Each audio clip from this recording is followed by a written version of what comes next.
नमस्कार, आदाब, जय सत श्री अकाल। हम आपके दोस्त आशीर्वाद आपके लिए ज्योग्राफी की श्रृंखला का यह क्लास 6 का चौथी चैप्टर है जिसका नाम है मैप यानी मानचित्र। आज हम उसके बारे में जानेंगे कि मैप क्या है, क्या क्या उनकी विशेषता है, उसके बारे में हम देखेंगे। जिसमें देखते हैं क्या कहते हैं एनसीईआरटी के अकॉर्डिंग, मानचित्र पृथ्वी की सतह या इसके एक भाग का पैमाने के माध्यम से चपटी सतह पर खींची गई चित्र है।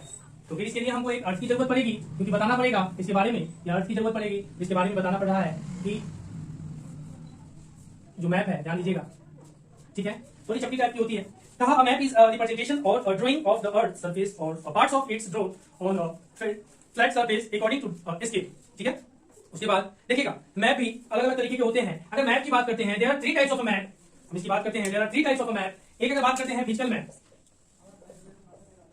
मैप, दूसरा पॉलिटिकल मैप, तीसरा सिमेट्रिकल मैप। इसको भौतिक मानचित्र बोलते हैं, इसको राजनीतिक मानचित्र बोलते हैं, और इसको थीमेटिक मानचित्र बोलते हैं। तीन तरह की मैप होती है, जिसमें पहला फिजिकल मैप पृथ्वी की प्राकृतिक आकृति जैसे पर्वत, पठार, मैदान, नदियां, महासागरों इत्यादि को दर्शाने दर्शाने वाले मानचित्र को भौतिक या उच्चावच मानचित्र कहा जाता है। इसका एक और नाम होता है जिसको उच्चावच भी बोलते हैं। ध्यान दीजिएगा, इसमें एग्जाम्पल या किन किन चीजों को दर्शाते हैं उसके बारे में इसमें कहता है map showing natural features of the earth such as mountains, plateaus, plains, rivers, ocean, ETC, यह बताने का काम करते हैं फिजिकल वाले। तो हमने देखा कि तीन तरह की मैप होती है, जिसमें फिजिकल में हमने देखा कि माउंटेन्स वगैरह को, प्लेट्यूज वगैरह को, प्लेन्स वगैरह को, रिवर्स वगैरह को, ओशियंस वगैरह को, यह लोकेशन जिस मैप में आपको दिखाएगी नक्शा टाइप का, उसमें आप समझिएगा कि वो फिजिकल मैप है, ठीक है। उसके बाद कहा मैप शोइंग नेचुरल, ठीक है। उसके बाद कहा पॉलिटिकल मैप, राजनीतिक, यह राज्यों, नगरों, शहरों तथा गांवों और विश्व के विभिन्न देशों व राज्यों तथा उनकी सीमाओं को दर्शाने वाले मानचित्र को राजनीतिक मानचित्र कहा जाता है, पॉलिटिकल मैप कहते हैं। कहा शोइंग सिटीज, इसमें अगर बात करते हैं cities, towns and villages and different countries and states, अगर इन सबको दिखा रहा है तो उसको आप समझिएगा कि of the world with their boundaries and called political map. इन सब चीजों को अगर बता रहा है तो उसको हम पॉलिटिकल मैप कहेंगे, ठीक है। देखिएगा, अब थीमेटिक में आते हैं। थीमेटिक मैप में क्या होता है, कुछ मानचित्र विशेषज्ञ जानकारियां प्रदान करते हैं, जैसे कि मानचित्र, वर्षा मानचित्र, वन तथा उद्योग आदि के वितरण दर्शाने वाले मानचित्र इत्यादि। इस प्रकार के मानचित्र को थीमेटिक मानचित्र कहा जाता है। कहा इसमें अगर एग्जाम्पल की बात करते हैं तो ध्यान दीजिएगा, कहा map focus on the specific information such as road maps, rainfall maps। उसके बाद maps showing distributions of forest और इंडस्ट्री एक्सेट्रा, यह जो दर्शाते हैं उसको हम लोग थीमेटिक मैप कहते हैं। चलिए, कहता है there are three components of map, distance, direction and symbol, जिसमें तीन इसके कंपोनेंट्स होते हैं, एक डिस्टेंस को मतलब दूरी को, डायरेक्शन को दिशा को, और सिंबल मतलब कोई चिन्ह होता है उसको दर्शाने का काम करते हैं। तीन इसके क्या होते हैं, कंपोनेंट्स होते हैं। There are three components of map. चलिए आगे बढ़ते हैं बेटा। अब डिस्टेंस क्या होती है, पैमाने स्तर पर वास्तविक दूरी तथा मानचित्र पर जो मानचित्र होते हैं उन मानचित्र पर क्या होता है, मानचित्र पर दिखाई गई दूरी के बीच को अनुपात होता है, यानी जो मानचित्र पर एक जगह से दूसरे जगह की जो दूरी होती है उसको जो दर्शाई जाती है उनकी दूरी को कहते हैं। ठीक है, जिसमें कहा उदाहरण के लिए आपके विद्यालय एवं आपके घर के बीच की दूरी 10 किलोमीटर है, जिसे मानचित्र पर 2 सेंटीमीटर की दूरी से व्यक्त किया गया है, 2 सेंटीमीटर उसे दिखाया गया है। फिर कहता है इसका अभिप्राय है कि मानचित्र का 1 सेंटीमीटर स्थल के 5 किमी को दूरी दर्शाता है, यानी मानचित्र में अगर 1 सेंटीमीटर है तो वह 5 किलोमीटर को दूरी दर्शाता है। इस चीज को नोट डाउन कर लीजिएगा। आगे बढ़िएगा, फिर देखिए क्या कहता है, scale is the ratio between the actual distance on the around and the distance on the map. For example, the distance between your school and your home is 10 kilometer. If you show this 10 kilometer distance by 2 centimeter on a map, or it means 1 centimeter of the map is 5 kilometer.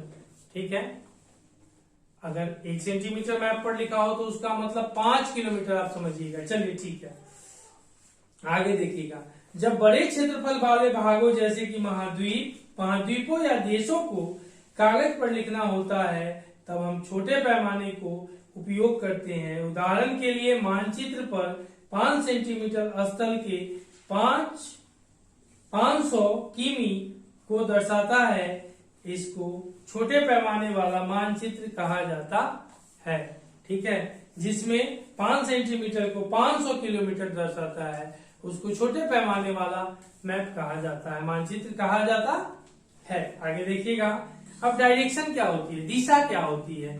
दिशा कहता है उत्तर दक्षिण पूर्व पश्चिम को प्रधान दिग्बिंदु कहे जाते हैं, मतलब 4 direction उत्तर दक्षिण पूर्व पश्चिम, तो उसको यह क्या है, वह दिशा को बताता है। जिसमें कहता है बीच के चारों दिशाएं उत्तर पूर्व उत्तर और दक्षिण पूर्व दक्षिण और दक्षिण पश्चिम तथा उत्तर पश्चिम अगर दिखाई जाती है, जैसे सपोज दैट मान के चलिए यह डायरेक्शन है, इसको नॉर्थ बोलते हैं, साउथ बोलते हैं, ईस्ट बोलते हैं, वेस्ट बोलते हैं। अगर इस तरह का तो इसको नॉर्थ ईस्ट बोलते हैं, फिर इसको नॉर्थ वेस्ट बोलते हैं, और फिर इसी को तो इसको क्या बोलेंगे, इसको बोलेंगे फिर साउथ वेस्ट बोलेंगे, इसको भी वैसे ही बोलेंगे, साउथ ईस्ट बोलेंगे।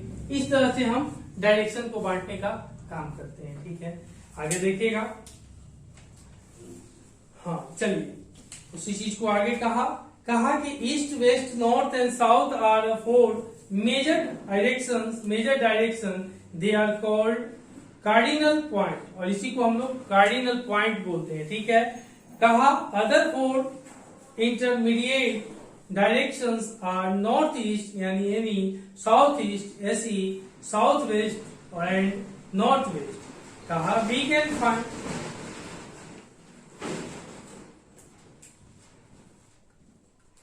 We can find out the directions of place with the help of a compass, और उसको कंपास की सहायता से आप इसको फाइंड आउट कर सकते हैं। It is an instrument use to help of a compass, it is an instrument use to find out main directions, its magnetic needles allow points towards north south direction. ठीक है, आगे देखते हैं। अब symbols क्या होते हैं, प्रतीक क्या होते हैं, तो कहता है यह किसी भी मानचित्र का तीसरा प्रमुख घटक है और किसी भी मानचित्र पर वास्तविक आकार एवं प्रकार में विभिन्न आकृतियों को दिखाना संभव नहीं है। इसलिए वे निश्चित अक्षरों, छायाओं, रंगों, चित्रों तथा रेखाओं का उपयोग करके दर्शाए जाते हैं। ये प्रतीक कम स्थान में अधिक जानकारी प्रदान करते हैं। मानचित्रों की एक विश्वव्यापी भाषा होती है जिसे सभी आसानी से समझ सकते हैं। ये रूढ़ प्रतीक कहे जाते हैं। फिर कहा सामान्यतः नीले रंग का इस्तेमाल जलाशयों, भूरा रंग पर्वतों, पीला रंग पठारों तथा हरा रंग मैदानों को दर्शाता है। कुछ रंग है जो उनको दर्शाने का काम करता है। देखिए कहा, it is the third important components of the map. It is not possible to draw on a map the actual shape and size of different features.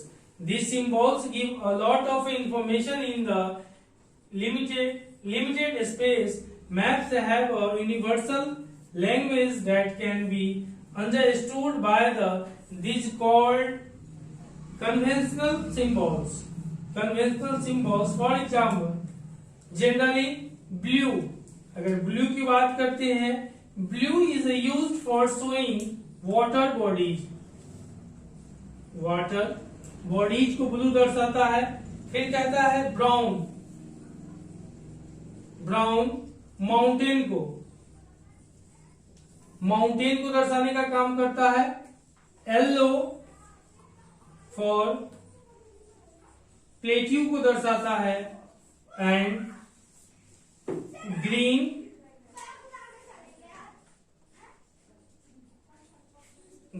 Planes को दर्शाता है। यह इसको दर्शाने का इन चारों कलर को याद कर लीजिएगा, यानी blue, brown, yellow, green. Blue water body, जितने भी वाटर बॉडीज होते हैं, नदी, समुद्र वगैरह, ओशियन वगैरह, इन सब ओशियन, सी वगैरह, उनको हम ब्लू से डिनोट करते हैं, ब्लू कलर से, सिंबल से। और ब्राउन से माउंटेन वगैरह को, माउंटेन्स को करते हैं। और येलो से प्लेट्यूज को करते हैं और ग्रीन से प्लेन्स को करते हैं। इसको क्योंकि हरी हरी वादियों में हरा हरा फूल खिला होता है, तो इसी तरह से हम उसको डिनोट करते हैं। चलिए अब स्केच यानी रेखाचित्र। रेखाचित्र एक आरेखन है और जो पैमाने पर आधारित न होकर याददाश्त और स्थानीय प्रेक्षण पर आधारित होता है, इसे रेखाचित्र कहते हैं। ये sketch is a drawing mainly based on memory and stop observation and not to scale. कहता है sometimes a rough drawing required of an area to tell where a particular place is located with respect to their places. This is called sketch.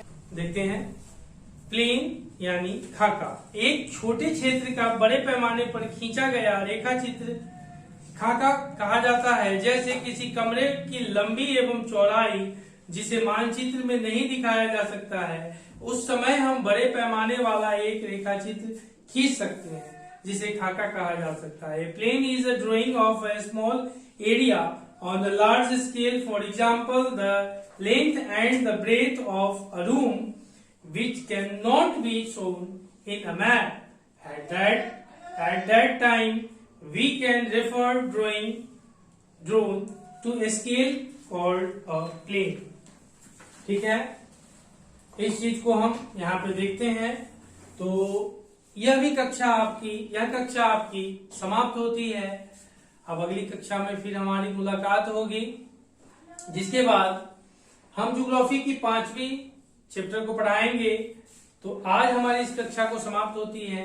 हाँ, जाने से पहले इस class को आप ज्यादा से ज्यादा लोगों तक शेयर करें, चैनल को सब्सक्राइब करें, लाइक करें और कमेंट बॉक्स में कमेंट करें। अगर कोई दिक्कत आती है तो यह कक्षा आपके लिए इन्फिनिटी वन एकेडमी की तरफ से निःशुल्क चलाई जा रही है और आप लोग इसका लाभ उठाएं।